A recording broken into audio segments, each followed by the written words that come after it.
Assalamualaikum warahmatullahi wabarakatuh. Hai adik-adik semua, apa kabar hari ini? Salam sejahtera untuk kita semua. Semoga senantiasa selalu sehat ya. Hari ini kita akan belajar pelajaran IPAS dengan topik bagian tubuh tumbuhan.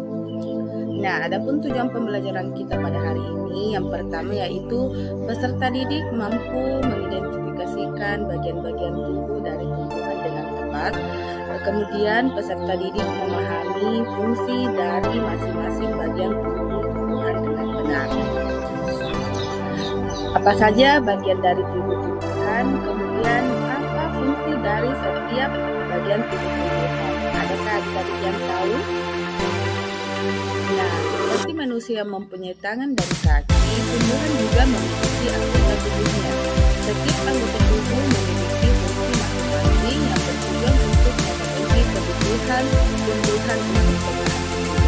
Seperti akar yang berfungsi untuk menyerap air dari tanah. Nah, untuk lebih jelasnya, mari kita sama-sama menonton video bagian tubuh tumbuhan dan fungsinya. Silahkan diperhatikan ya adik-adik. Kita akan membahas mengenai bagian tubuh tumbuhan dan juga fungsinya. Mulai dari bagian yang paling bawah ini adik-adik. Oke, ini adalah akar. Di mana akar itu berfungsi untuk menyerap air dan nutrisi dari dalam tanah. Akar juga berfungsi untuk menopang tubuh tumbuhan. Kemudian selanjutnya bagian ini disebut dengan batang. Di mana batang itu berfungsi untuk menghantarkan air, nutrisi, dan makanan ke seluruh bagian tumbuhan.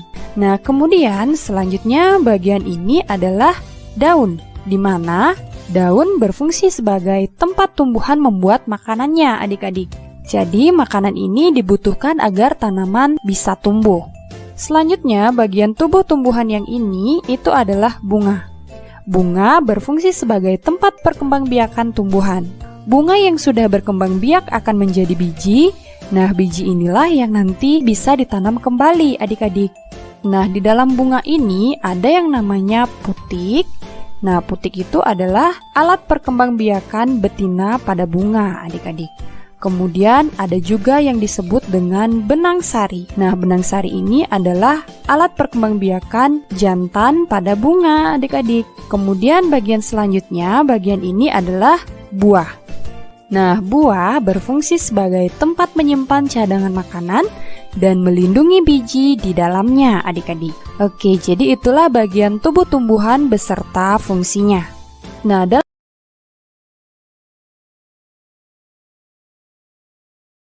ayo mengenal akar lebih jauh.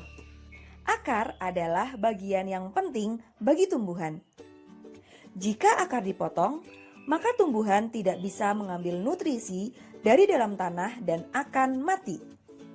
Terdapat dua jenis akar pada tumbuhan, yaitu akar serabut dan akar tunggang. Perhatikan gambar akar tunggang dan akar serabut berikut ini. Bisakah kalian melihat perbedaan dari akar tunggang dan akar serabut tersebut? Akar tunggang memiliki akar utama dari pangkal batang. Pada akar utama, tumbuh akar cabang yang ukurannya lebih kecil. Contoh akar tunggang adalah pada pohon mangga, jeruk, jambu, dan cabai.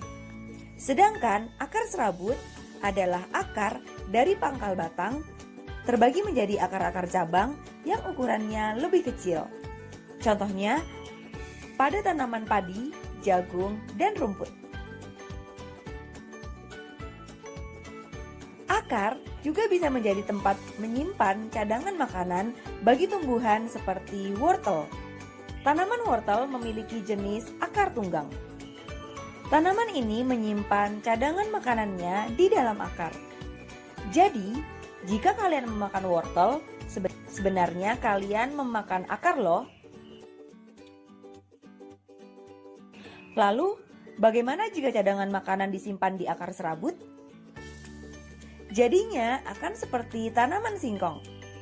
Setiap akar cabang pada akar serabut akan tumbuh besar menjadi singkong. Cadangan makanan yang tersimpan dan membesar itu bisa kita sebut sebagai umbi. Wortel dan singkong adalah contoh dari umbi akar. Kentang dan ubi jalar adalah contoh dari umbi batang.